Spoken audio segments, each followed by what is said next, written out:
Lord Richard Buckley was an American stage performer, recording artist, monologist, and hip poet, comic, who in the 1940s and 50s created a character that was, according to the New York Times, an unlikely persona. Part English royalty, part Dizzy Gillespie. Michael Pakenham, writing in the Baltimore Sun, described him as a magnificent stand-up comedian. Buckley's work, his very presence, projected the sense that life's most immortal truths lie in the inextricable weaving together of love and irony, affection for all humanity married to laughter. Buckley's unique stage persona anticipated aspects of the Beat Generation sensibility, and influenced contemporary figures as various as Dizzy Gillespie, Lenny Bruce, Wavy Gravy, Del Close, and, even after Buckley's death, Ken Kesey, George Harrison, Tom Waits, Frank Zappa, Robin Williams, and Jimmy Buffett.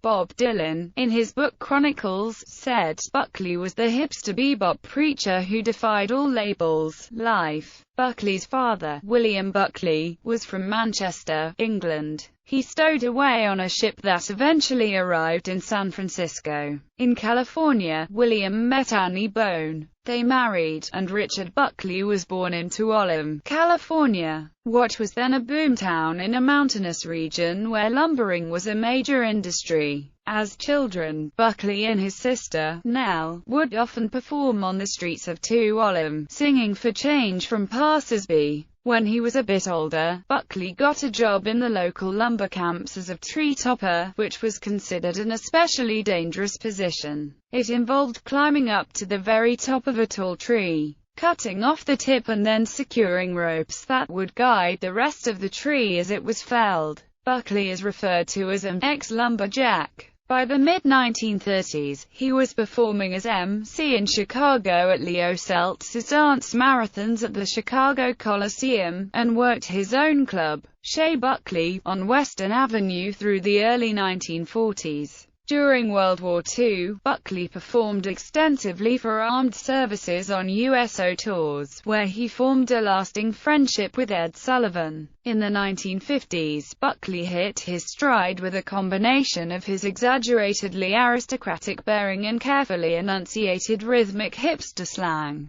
Occasionally performing to music, he punctuated his monologues with scat singing and sound effects. His most significant tracks are retelling of historical or legendary events, like My Own Railroad and The Naz. The latter, first recorded in 1952, describes Jesus' a working profession as Carpenter Kitty. Other historical figures include Gandhi and the Marquis de Sade. He retold several classic documents such as the Gettysburg Address and a version of Edgar Allan Poe's The Raven, in Mark Antony's funeral oration. He recast Shakespeare's friends, Romans, countrymen, lend me your ears, as hipsters, flipsters and finger-poppin' daddies. Knock me your lobes. Reportedly, some of his comedic material was written for him by Hollywood beatnik Mel Wells. Lord Buckley appeared on Groucho Marx's popular TV program You Bet Your Life in 1956. In 1959, he voiced the beatnik character Go-Man Van Gogh in Wildman of Wildsville, an episode of the Bob Clampett animated series Beanie and Cecil. Buckley adopted his hip semantic from his peers Cab Calloway, Louis Armstrong, Red Fox, Pearl May Bailey, Count Basie, and Frank Sinatra, as well as hipsters and the British aristocracy. Buckley enjoyed smoking marijuana. He wrote reports of his first experiences with LSD, under the supervision of Dr. Oscar Janiger, and of his trip in a United States Air Force jet. Ed Sullivan reflected, he was impractical as many of his profession are, but the vivid Buckley will long be remembered by all of us. On October 19, 1960, he was scheduled to play club dates and another appearance on The Ed Sullivan Show in New York managed by Harold L. Humes, but his cabaret card was seized, purportedly because of a 1941 arrest for marijuana possession. The card was necessary to appear in nightclubs, and cards were often withheld for political reasons, and as a way to solicit payoffs. He attempted to get the card reinstated, and more than 36 major figures in the entertainment and arts world were present for a hearing on the matter. He never worked again. Death. Buckley died November 12, 1960 at New York City's Columbus Hospital as the result of a stroke. His final New York appearance at the Jazz Gallery in St. Mark's Place had been halted by the police because of falsified information on his cabaret card application. A hearing held 2 days afterward developed into a confrontation between Police Commissioner Stephen Kennedy and Buckley's friends and supporters, including Quincy Jones, George Plimpton and Norman Mailer. The scandal of Buckley's death, attributed at least partly to his loss of the card, helped lead to the removal of Kennedy in 1961 and the abolition of the cabaret card system by 1967, some 7 years later. His funeral was on November 16, 1960 at the Frank E. Campbell Funeral Chapel on 81st Street and Madison Avenue in New York City. Lord Buckley was cremated at the Ferndale Cemetery in Hartsdale, New York. Recording artist. Lord Buckley recorded over 15 long-playing albums in a studio setting. His original vinyl releases, as compiled by Walt Stempake and Oliver Trager, include Hipsters, Flipsters and Finger Poppin', Daddy's Knock Me Your Lobes, RCA Victor, Catalog Hash, SLPM 3246 and EPB 3246, 1955, Euphoria, Via Records, Catalog Hash VLP 101 halves, 1955, Euphoria Volume 2, Via Records, Catalog Hash LVP 107 108,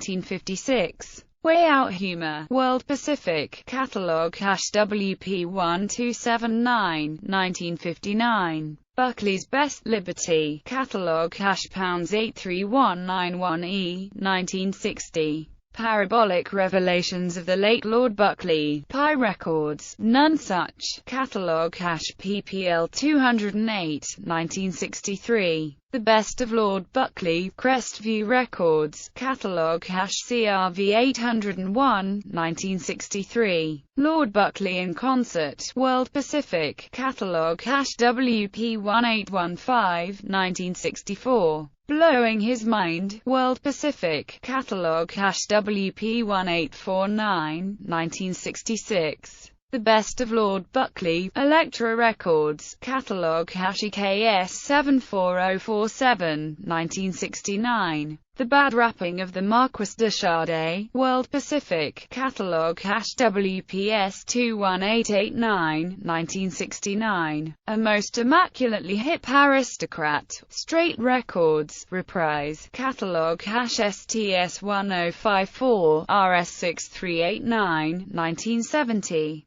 Tributes and Legacy. The Jingle Jangle Morning in Mr. Tambourine Man is a phrase Bob Dylan claims to have taken from Lord Buckley. It appears in Buckley's performance of Scrooge. Early in his career, Bob Dylan performed Black Cross, one of Lord Buckley's signature pieces, although originally written in 1948 by Joseph S. Newman. Dylan's version is one of the tracks on the 1969 bootleg recording known as The Great White Wonder. Composer David Amram composed a concerto for alto saxophone and orchestra titled Ode to Lord Buckley, and dedicated it to Buckley's memory. Arlo Guthrie has cited Lord Buckley as the primary inspirations behind his magnum opus, Alice's Restaurant. George Harrison's solo song, Crackerbox Palace, was inspired by Buckley's former home in Los Angeles. The song mentions Buckley in the line, "Know well the Lord is well and inside of you," as well as Buckley's manager George Grief. Jimmy Buffett performs a cover version of Buckley's God's Own Drunk on his 1978 live album You Had to Be There. In his introduction, Buffett states that the song is performed with much respect to Lord Richard Buckley. In his acceptance speech at the second annual Comedy Hall of Fame Awards, comedian George Carlin mentioned a long list of his comedy influences, and ended with the great Lord Buckley. This can be heard in the televised show. His work has been sampled by the likes of J-Lab and Madvillain. A quote from The Gasser, saying, "They didn't know where they was going but they knew where they wasn't it?" was sampled in Everyday Robots by British singer and Blur frontman Damon Albarn, the lead single from his debut solo album of the same name. In November 2015, City Lights will release a new edition of He Paramore of the Classics. First published in 1960, this new expanded edition contains, in addition to Buckley's hip semantic raps, a new foreword by Al Young and photographs by legendary music photographers Jim Marshall, Jerry Stoll, and others.